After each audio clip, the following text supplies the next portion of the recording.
जय श्री कृष्णा दोस्तों। सोचो, एक भरी सभा में सैकड़ों लोग बैठे हों और उनके सामने एक स्त्री को घसीटा जा रहा हो। वो मदद के लिए चिल्ला रही हो लेकिन कोई उठकर खड़ा ना हो। और सबसे बड़ा सवाल, जब भगवान कृष्ण सब देख रहे थे तो उन्होंने इसे रोका क्यों नहीं? ये कहानी है महाभारत की, लेकिन ये सिर्फ एक कहानी नहीं है। ये एक आईना है जो आज भी हमें दिखाता है कि हम कौन हैं। जुए का वो खेल जहां सब कुछ दांव पर लग गया। युधिष्ठिर धर्मराज कहलाते थे, लेकिन उसी धर्मराज ने एक ऐसी गलती की जिसने इतिहास बदल दिया। उन्होंने एक एक करके सब हार दिया, जैसे कि राज्य, फिर अपने भाइयों को, फिर खुद को, और फिर उन्होंने दांव पर लगाया द्रौपदी को। एक इंसान दूसरे इंसान को कैसे दांव पर लगा सकता है? सभा में बुलाया गया द्रौपदी को तो दुशासन जबरदस्ती खींचकर उनको लेकर आया। जब वे आई तब उन्होंने सर झुका कर नहीं, उन्होंने सवाल किया, जिसने खुद को ही हार दिया, क्या उसे मुझे दांव पर लगाने का अधिकार है?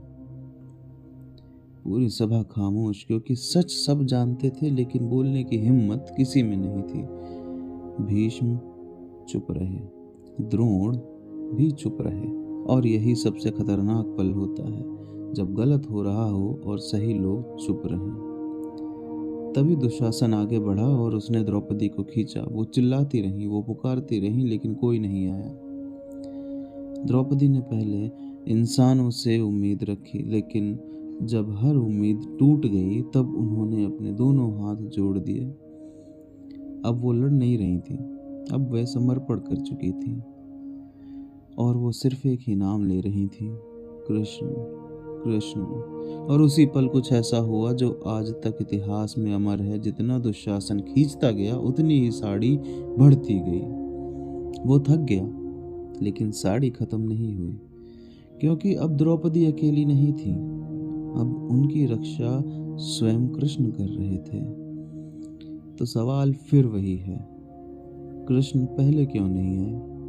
क्योंकि ये सिर्फ द्रौपदी की परीक्षा नहीं थी, ये हर उस इंसान की परीक्षा थी जो वहां बैठा था।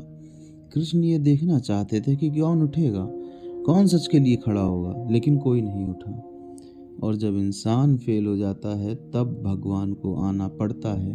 कृष्ण हमें सिखाते हैं कि पहले खुद लड़ो, खुद खड़े हो, और जब सब खत्म हो जाए तब वो हमेशा साथ होते हैं। द्रौपदी का अपमान एक घटना नहीं थी, वो एक चेतावनी थी कि जब भी समाज में अच्छे लोग चुप रहेंगे तो अधर्म बढ़ेगा और फिर किसी द्रौपदी को पुकारना पड़ेगा, कृष्ण कृष्ण।